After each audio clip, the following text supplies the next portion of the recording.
आज का टॉपिक है वॉइस यानी वॉच। वॉइस दो प्रकार के होते हैं, ठीक है। एक होता है एक्टिव वॉइस और दूसरा होता है पैसिव वॉइस।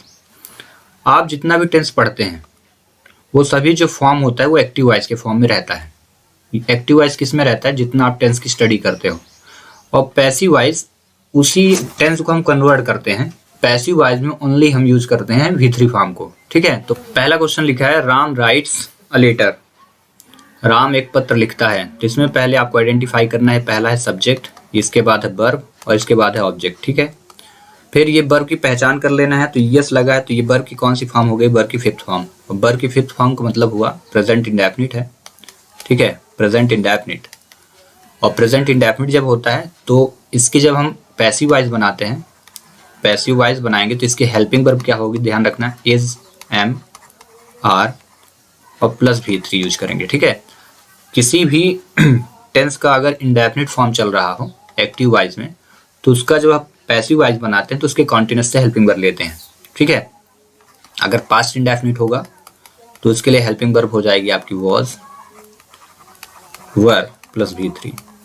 हेल्पिंग वर्ब के बाद वॉइस में, पैसिव वॉइस में तो हमेशा याद रखना है V3 लगेगा मेन वर्ब। अगर फ्यूचर इंडेफिनिट होगा तो उसके लिए हम हेल्पिंग वर्ब लेंगे शैल या फिर विल और उसके बाद बी प्लस V3, ठीक ना। अफर्मेटिव की स्टडी हम करेंगे अभी। कुछ क्वेश्चन आपको लास्ट में दिए जाएंगे, उनको आप सॉल्व कर लें, ठीक है। तो यहाँ पे क्वेश्चन हुआ, अब इसको हम बनाते हैं तो रूल के थ्रू बनाएंगे, क्वेश्चन को सॉल्व करेंगे। पैसिव वॉइस का नियम क्या कहता है? पहले ऑब्जेक्ट लिखें, देन उसके बाद हेल्पिंग वर्ब का यूज करें, देन उसके बाद V3 यूज करें मेन वर्ब की, देन उसके बाद आपको बाय यूज करके फिर सब्जेक्ट लिखना है और अदर वर्ड। ये सभी में काम करेगा अफर्मेटिव का, है, ठीक है। अब इसको आंसर करना है, तो आंसर करते हैं। पहले ऑब्जेक्ट, तो ऑब्जेक्ट क्या है? A letter, a letter. यहाँ पे LETTER, ठीक है, अ लेटर। इसके बाद हेल्पिंग वर्ब, तो अ लेटर के साथ हेल्पिंग वर्ब के जो हम करेंगे तो क्या आएगा? Is, a letter is, a letter is.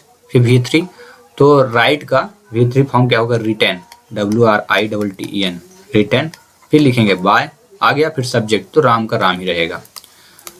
Pronoun बस चेंज होता है वॉइस में, बाकी सारी चीजें चेंज नहीं होती है। थर्ड पर्सन में अगर नाम हो तो चेंज नहीं करते। हाँ, अगर यहाँ राम की जगह ही होता तो इसका हम चेंज करके यहाँ हिम लिख देते, बट ऐसा है नहीं, ठीक है ना। प्रोनाउन चेंज करें। ऐसे ही अ लेटर की जगह अगर हर होता तो फिर इसको हम प्रोनाउन चेंज करते। किसमें चेंज करते? हर का क्या हो जाता? शी हो जाता, तो यहाँ सब्जेक्ट बन जाता शी। तो ऐसा कुछ है नहीं, तो ये सारी चीजें याद रखना है, ठीक है। चलिए अगला क्वेश्चन करते हैं। सेकंड क्वेश्चन क्या दिया है? Rohan did this work. Rohan ने इस कार्य को किया। तो यहाँ फिर से आपको आइडेंटिफाई पहले करना है कि इसमें गिवन क्या क्या है। तो रोहन आपका सब्जेक्ट है, डिड यहाँ V2 फॉर्म है, वर्क की सेकंड फॉर्म, और दिस वर्क क्या है? ये ऑब्जेक्ट आपका हो गया पूरा का पूरा, ठीक है। तो इसका आंसर करते हैं। अफर्मेटिव सेंटेंस है तो फिर से हमें ऑब्जेक्ट पहले लिखना है, तो लिखिए दिस वर्क आ गया। देन उसके बाद दिस वर्क के बाद हेल्पिंग वर्ब लेंगे, तो ये डिड V2 है, पास्ट इंडेफिनिट। और जब पास्ट इंडेफिनिट होता है तो ये देखिए इंडेफिनिट का फॉर्म कॉन्टिन्यूस से हेल्पिंग वर्ब लेंगे हम, तो क्या लेंगे? वॉज या वर।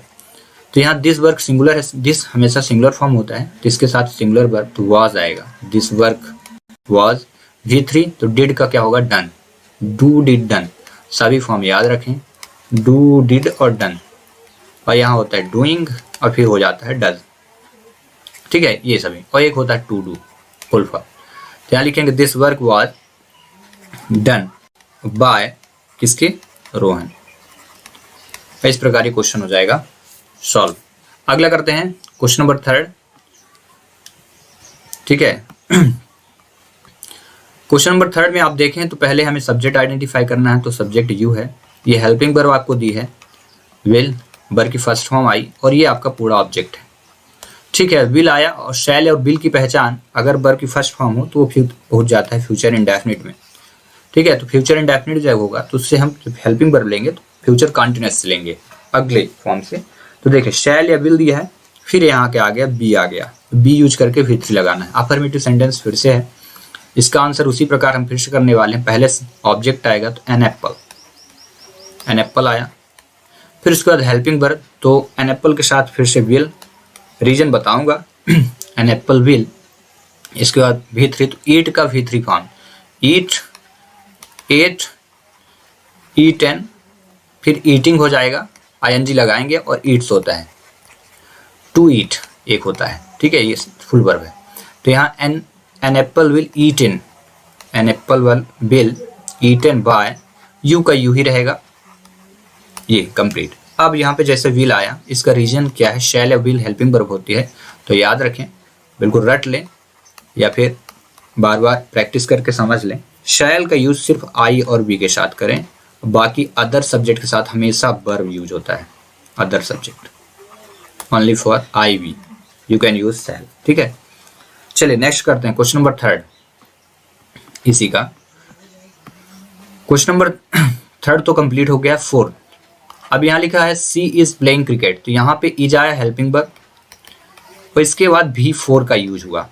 याद रखें इज एम आर कहाँ का हेल्पिंग वर्ब होता है, प्रेजेंट कॉन्टिन्यूअस का, तो याद रखें अब प्रेजेंट कॉन्टिन्यूअस, फिर आते हैं हम लोग पास्ट कॉन्टिन्यूअस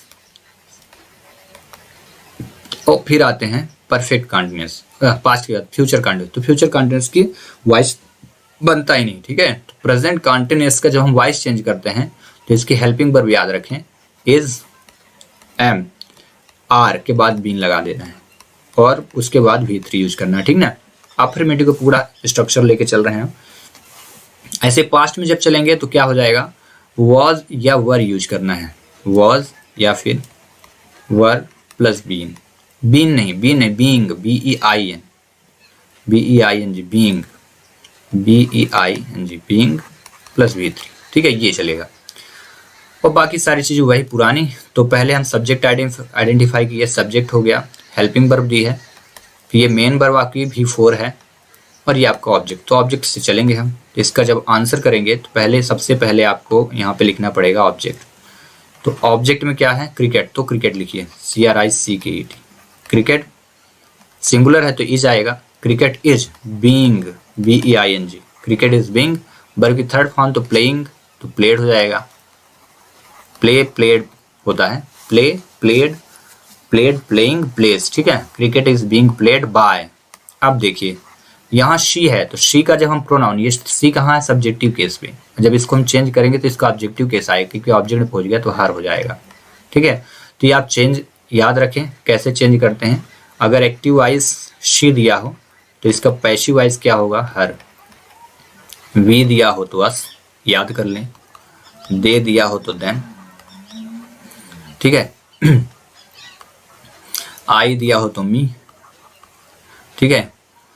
और यू का यू ही रहेगा, नो चेंज, यू का यू रहेगा, और ही का हिम, ठीक है। इट का इट ही रहेगा, और किसी पर्सन का नाम दिया हो तो नो चेंज, राम का राम। हाँ, एक चीज याद रखें, नोट कर लें, इंडेफिनिट केस के प्रोनाउन को हटा दिया जाता है। इंडेफिनिट केस का प्रोनाउन, जैसे यहाँ पे सब्जेक्ट में एनी वन समवन लिखा होता तो ऑब्जेक्ट ना आता, एनी वन समवन फिर नहीं आता, ठीक ना। इंडेफिनिट केस का प्रोनाउन रिमूव किया जाता है, बाई के साथ ही गायब, ठीक है। चलिए अगला क्वेश्चन करते हैं, क्वेश्चन नंबर 4। क्वेश्चन नंबर 4 में क्या दिया, आई हैव डन दिस वर्क, तो यहाँ पे हैव आया, हैव के बाद आप देख रहे हैं V3 यूज हुआ, ये परफेक्ट का है।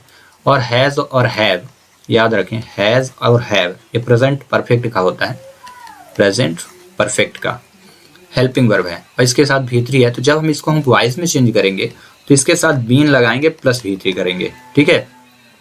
ऐसे ही अगर पास्ट परफेक्ट में आएगा तो आपको हैड प्लस बीन लगा के किस में चेंज करना है, V3 में, ये नियम है। तो I have done this work, यहाँ पे सब्जेक्ट आइडेंटिफाई करिए, सब्जेक्ट हो गया I, then helping verb, main verb, और दिस वर्क।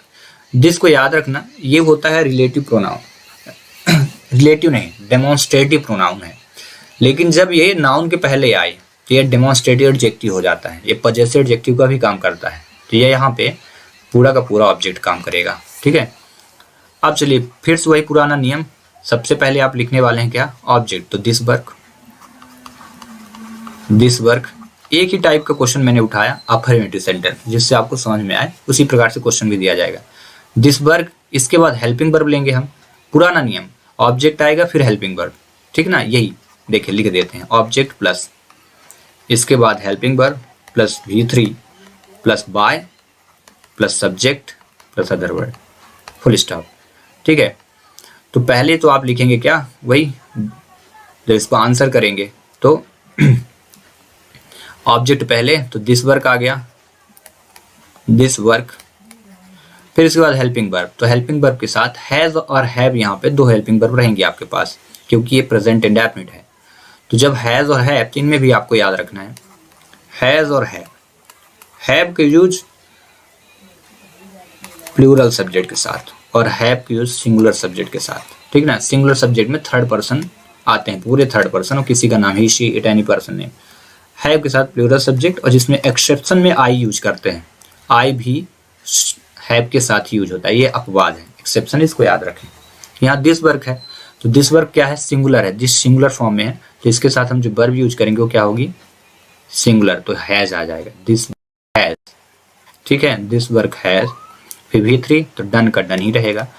परफेक्ट का वॉइस चेंज करने का एक मजा क्या होता है, इसमें जो वर्ब दी रहती है उसी वर्ब को हम सेम टू सेम पुट कर देते हैं क्योंकि वर्ब की थर्ड फॉर्म यूज करना है, परफेक्ट में ऑलरेडी वर्ब की थर्ड फॉर्म होती है।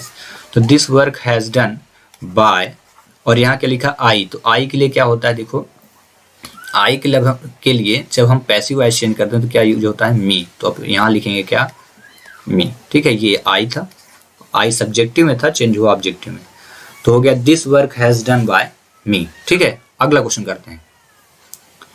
अगला क्वेश्चन है we had eaten an apple, तो ये काहे में परफेक्ट में है, ये पास्ट परफेक्ट है, we have eaten an apple, तो इसको आपको चेंज करना है किसमें, पैसिव वॉइस में, तो इसको आपको करके दिखाना है, ये आपके लिए होमवर्क है, चलिए कर डालिए, एक ये होमवर्क है, सेम टू सेम रहेगा। यहाँ हेल्पिंग वर्ब आपको बता दी गई है, आप इसका आंसर कमेंट्स बॉक्स में सेंड करिए, ठीक है। चलिए अगला करते हैं, क्वेश्चन नंबर 6, और उसके बाद आपके लिए 5 क्वेश्चन दिए हैं। ओपन द डोर, ये क्या है, इंपरेटिव सेंटेंस है, आज्ञावाचक आदेशात्मक वाक्य है। इसको जब हम आंसर करेंगे तो याद रखें, पहले आइडेंटिफाई कर लें वर्ब दी है, वर्ब की फर्स्ट फॉर्म, और ये ऑब्जेक्ट दी है। ऐसे सेंटेंस के साथ लेट का यूज किया जाता है, लेट प्लस, जब इसका आंसर करेंगे लेट प्लस ऑब्जेक्ट, फिर इसके बाद बी और फिर V3 यूज किया जाता है, ठीक ना। इसका आंसर इतना ही दिया जाता है इंपरेटिव सेंटेंस का, आदेशात्मक वाक्य का। आज्ञा दिया जा रहा है तो लेट पहले लिखिए, लेट, फिर इसके बाद ऑब्जेक्ट, ये पूरा का पूरा, लेट द डोर,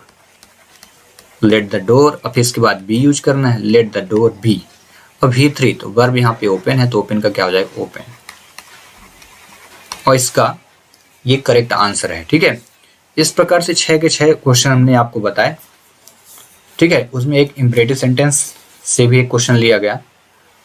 अगर आपको समझ में आ गया हो तो आपको मैं 5 अफर्मेटिव क्वेश्चन दिए और एक इंपरेटिव, इनको आप आंसर करिए, इनका कमेंट्स बॉक्स पे आंसर सेंड करिए। हाँ, अगर आपको निगेटिव, इंटरोगेटिव से रिलेटेड कोई सेंटेंस की वीडियो तुरंत ही चाहिए तो यू कैन कमेंट्स मी, बाकी मैं कुछ समय बाद अपलोड कर दूंगा, ठीक ना।